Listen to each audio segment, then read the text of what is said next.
Racing Bayonne, c'est un match de phase finale avant l'heure entre le 7ème du classement et le 8ème, avec un enjeu qui est simple. À 3 journées de la fin de la phase régulière, l'équipe qui perdra ce match dira très certainement adieu à son rêve de top 6.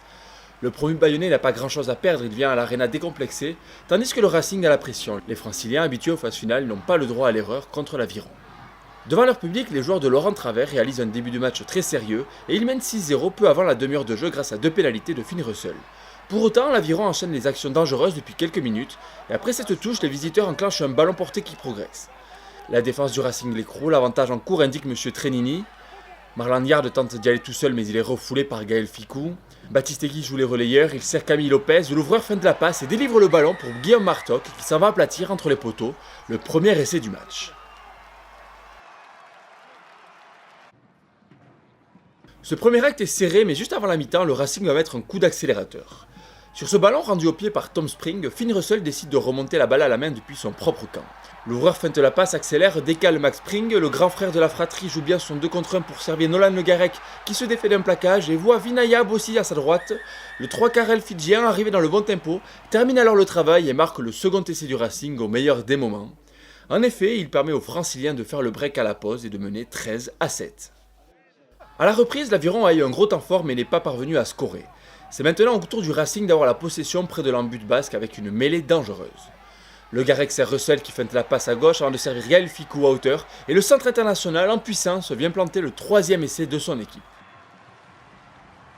Moins de 10 minutes plus tard et alors que la rencontre est quelque peu tombée dans un faux rythme, Finn Russell encore lui va réveiller l'Arena. Alors que son équipe a le ballon dans les 40 mètres adverses, il sert Juanimov et Lili Argentin plus rapide que tout le monde, surprend la défense bayonnaise et termine sa course dans l'embut. 25 puis 27-7 pour le Racing après la transformation. À un quart d'heure de la fin, l'Aviron va quelque peu se relancer. Sur cette pénalité, les visiteurs décident de jouer le coup à la main. Peter Scholz va défier la défense adverse mais il est refoulé par le mur local. Olajuwon Noah rajoute une couche au ras, la sortie du ballon est lente, nouveau point de fixation et nouvelle charge, cette fois de Thorsten van Jaarsveld. Pierre Huguet s'empare ensuite du ballon, progresse dans la défense francilienne et aplatit l'essai dans l'embut. Camille Lopez transforme et Bayonne n'a plus que 13 points de retard.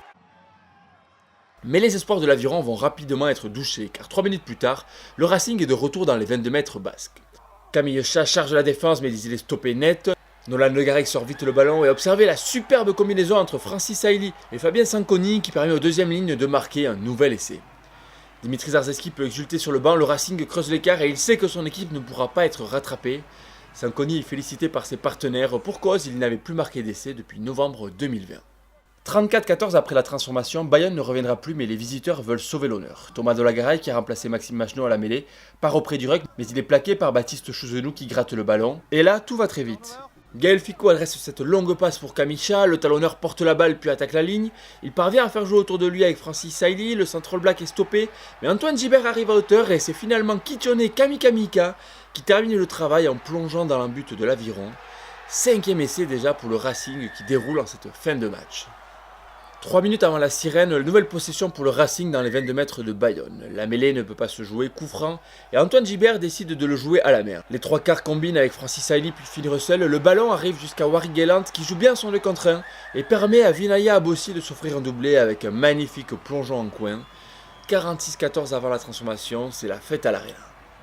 La fin du match est pénible pour l'Aviron qui va craquer une dernière fois dans le temps additionnel. Sur une ultime possession du Racing, Bayonne se met à la faute.